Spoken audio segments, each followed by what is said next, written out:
नमस्कार, मैं Navneet Kaur TGT math शिक्षा विभाग हरियाणा से आज की गणित की कक्षा में आपका स्वागत करती हूँ। प्यारे बच्चों, आज जो विषय हम पढ़ने जा रहे हैं वो है कक्षा 7 का अध्याय 11 परिमाप और क्षेत्रफल। बच्चों, पिछली कक्षा में आप पढ़ चुके हैं परिमाप और क्षेत्रफल क्या होता है। एक बार इसको दोहराते हैं। तो सबसे पहले आरंभ करते हैं परिमाप से। परिमाप क्या होता है? नाम से ही पता चल रहा है परिमाप। परि का अर्थ होता है बच्चों चारों ओर। परि का अर्थ होता है चारों ओर और माप का माप, चारों ओर का माप।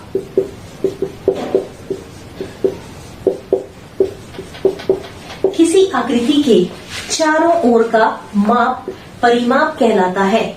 किसी बंद आकृति की, ये ध्यान रखना है आपने, किसी बंद आकृति के चारों ओर का माप, या आप कह सकते हो उस आकृति के घेरे की लंबाई को हम परिमाप कहते हैं।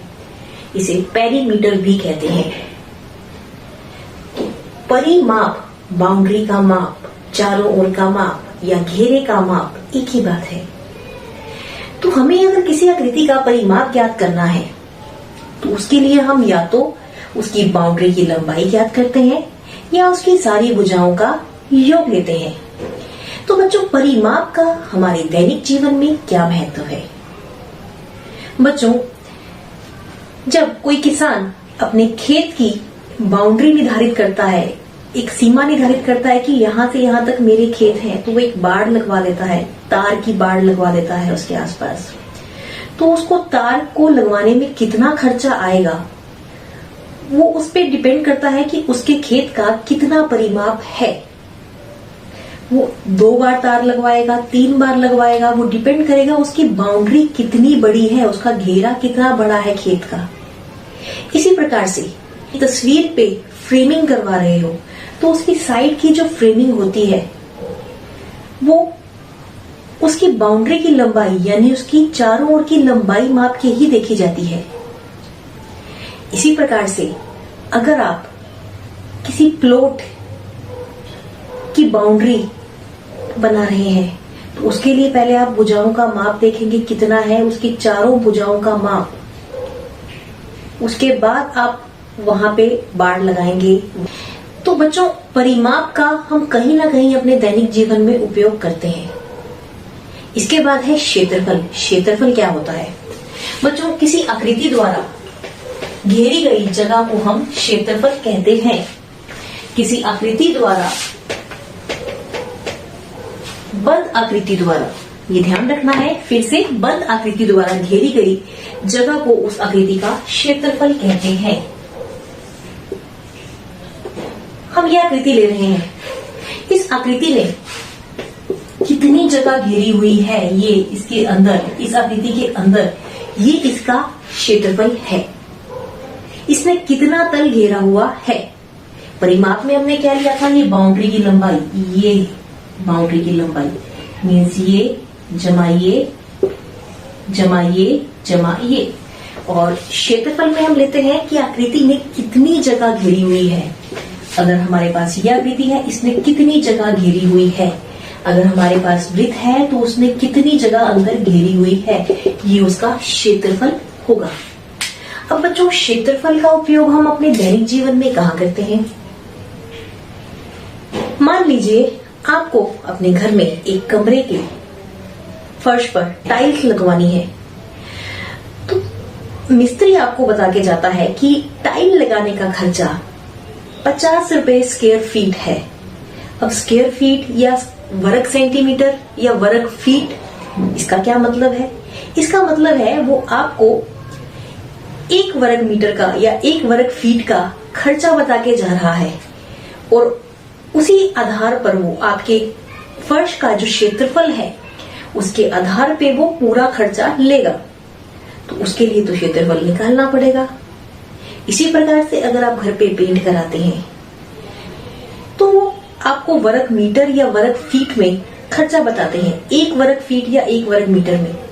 तो आप एक दीवार का क्षेत्रफल निकालते हैं और पूरी दीवार का खर्चा काउंट करते हैं। इसी प्रकार से पूरे घर पे पेंट या टाइल्स लगवाने का खर्चा ज्ञात करते हैं।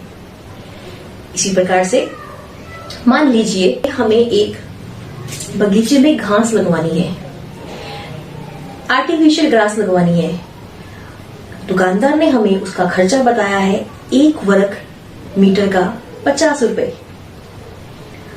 अब हम कैलकुलेट करेंगे कि हमारा जो एरिया है या क्षेत्र है कितना है, उसके आधार पर हमें कुल पैसे देने होंगे। तो बच्चों, इसका बहुत ही महत्व है। परिमाप और क्षेत्रफल का हम अपने दैनिक जीवन में कहीं ना कहीं उपयोग करते हैं।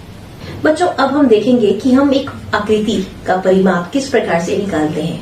सबसे पहले हम लेने जा रहे हैं वर्ग और आयत। तो बच्चों, आप देख रहे हैं हमारे पास 2 आकृतियां हैं, एक वर्गाकार आकृति है और एक आयत है। वर्ग में एक भुजा दे रखी है L, तो इसकी चारों भुजाएं L हो जाएंगी, क्योंकि वर्ग की चारों भुजाएं बराबर होती हैं और प्रत्येक कोण 90 डिग्री का होता है। और इसमें हमें लंबाई और चौड़ाई दे रखी है। तो सबसे पहले हम लेंगे वर्ग का परिमाप। आपको पता है परिमाप क्या होता है? आकृति के घेरे की लंबाई, चारों ओर की लंबाई, यानी उसकी चारों भुजाओं का योग। तो इसमें 4 भुजाएं हैं L, L, L, L, तो ये आ गया 4L। तो हम इसको इस प्रकार से भी लिख सकते हैं 4 गुना भुजा। तो बच्चों, वर्ग के परिमाप का फॉर्मूला होता है 4 गुना भुजा। तो इसका सूत्र आ गया 4 गुना भुजा। इसके पश्चात आयत। आयत में आमने सामने की भुजाएं बराबर होती हैं। ये L है तो ये भी L, ये भी है तो ये भी B।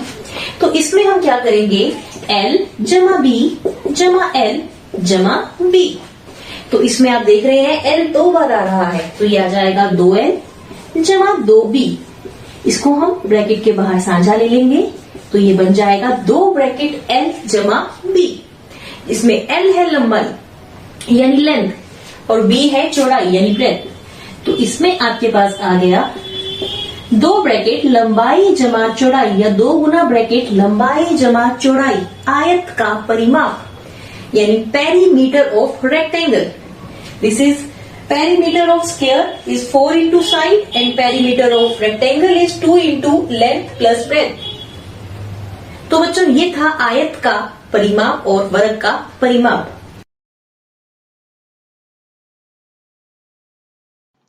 तो बच्चों, अब हम लेने जा रहे हैं कुछ आकृतियों का परिमाप।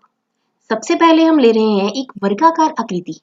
आप देख रहे हैं इसकी एक भुजा 7 सेंटीमीटर है, तो ये वर्ग है, तो इसकी चारों भुजाएं 7 सेंटीमीटर होंगी। अब हमें वर्ग का परिमाप ज्ञात करना है।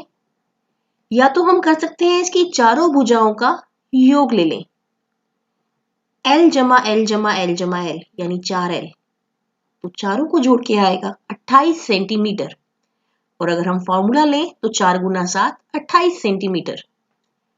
इसके पश्चात हम एक आयत ABDC ले रहे हैं। इसमें इसकी चौड़ाई 8 सेंटीमीटर और इसकी लंबाई 9 सेंटीमीटर है। तो इसमें भी हम या तो चारों भुजाओं का योग लें, यानी L जमा B जमा L जमा B, 8 जमा 9 जमा 8 जमा 9, या हम फॉर्मूला लगाएं 2 ब्रैकेट L जमा B। तो इस प्रकार से हम आयत का परिमाप ज्ञात कर सकते हैं। इसके पश्चात हमें एक चतुर्भुज दे रखा है, उसका परिमाप उसकी चारों भुजाओं का योग आएगा। तो हमने यहाँ पे ले लिया है इसकी चारों भुजाओं का योग, तो ये आया है। इसके बाद त्रिभुज का परिमाप। त्रिभुज के परिमाप में तीनों भुजाओं का योग, तीनों भुजाओं का योग लिया 8 जमा 10 जमा 10, ये आ गया 28 सेंटीमीटर।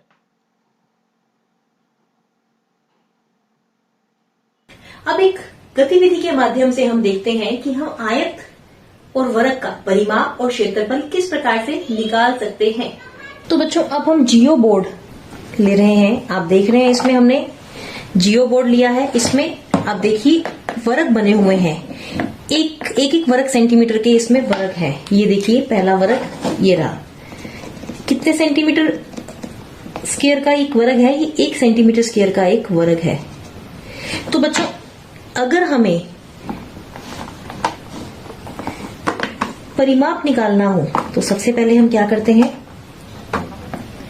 इनकी बाउंड्री चेक करते हैं कि बाउंड्री की लंबाई कितनी है। हम इनकी भुजाएं माप के भी ज्ञात कर सकते हैं और हम एक सिंपल थ्रेड की मदद से भी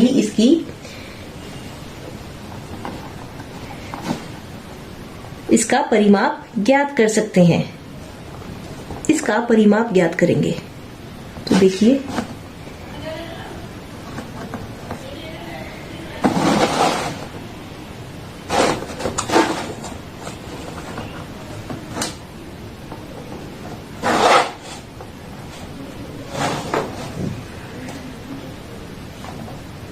तो ये आ गया हमारे पास। धागे की लंबाई माप लेते हैं। कितना परिमाप आया है इसका, इस आकृति का? इस आकृति का परिमाप आया है, तो परिमाप होगा 28 सेंटीमीटर। और भुजाएं माप के हम अलग अलग भुजाएं मापे, ये भुजा जमा ये भुजा जमा ये भुजा जमा ये भुजा। इसी प्रकार से अगर त्रिभुज हो हमारे पास तो हम तो बच्चों ये एक त्रिभुजाकार आकृति बन गई। इस प्रकार से हम अलग अलग आकृतियां बना के उनका परिमाप ज्ञात कर सकते हैं। इसी प्रकार से यहाँ वृत्त की परिधि ज्ञात कर सकते हैं, क्योंकि वृत्त का परिमाप उसकी परिधि कहलाता है। क्योंकि इसमें भुजाएं नहीं होती तो इसके घेरे का माप हम इस प्रकार से लेते हैं। तो हम एक धागे की मदद से इसका माप ले सकते हैं। बच्चों इसके पश्चात अगर हमें आयत का क्षेत्रफल लेना हो, एक आयत ले रहे हैं हम इसमें, अगर हमें उसका क्षेत्रफल लेना हो, हमने एक आयत बना दिया। तो बच्चों अब हम लेने जा रहे हैं आयत का क्षेत्रफल। ये आयत आप देख रहे हैं, इस आयत ने, ये बंद आकृति है, इसने ये जगह घेरी हुई है। तो इसका क्षेत्रफल हम किस प्रकार निकालेंगे? आपने देखा कि ये छोटे छोटे वर्गों से बना हुआ जियो बोर्ड है। तो इस आयत के अंदर अगर हम वर्ग काउंट कर लें कि इसके अंदर कितने वर्ग हैं, तो ये निकालना आसान हो जाएगा हमारे लिए। तो हम देखते हैं 1 2 3 4 5 6 7 8 9 10 11 12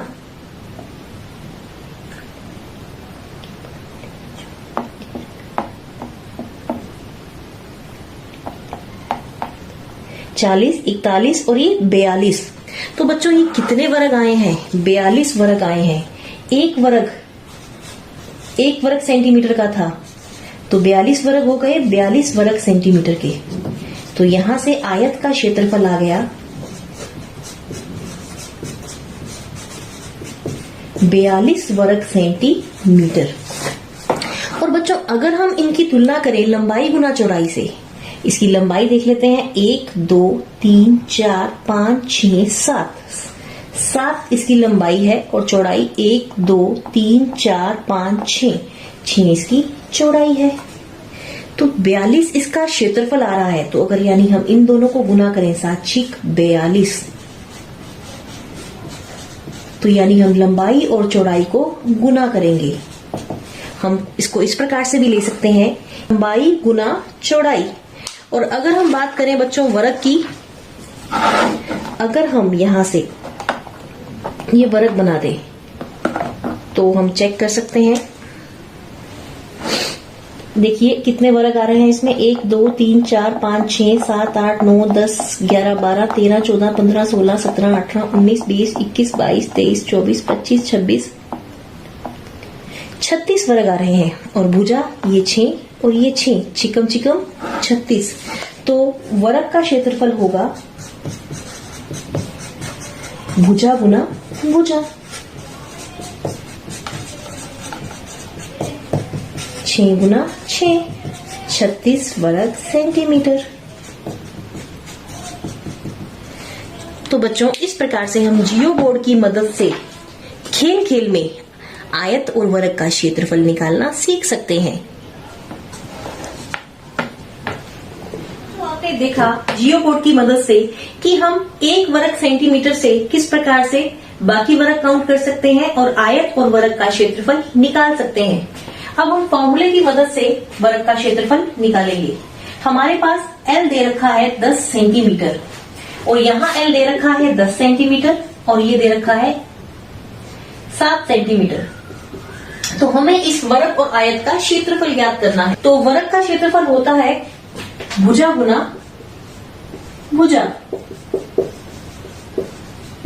तो ये आ जाएगा 10 गुना 10 यानी सेंटीमीटर स्क्वायर, या इसको हम लिख सकते हैं 100 वर्ग सेंटीमीटर।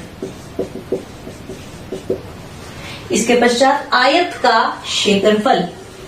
आयत का क्षेत्रफल होता है लंबाई गुना चौड़ाई। Area of rectangle is length into breadth. तो ये आ जाएगा L इंटू बी 10 गुना 7 70 वर्ग सेंटीमीटर या 70 सेंटीमीटर स्क्वायर। तो ये बन जाएगा 70 वर्ग सेंटीमीटर। तो बच्चों इस प्रकार से हम वर्ग और आयत का क्षेत्रफल ज्ञात करते हैं।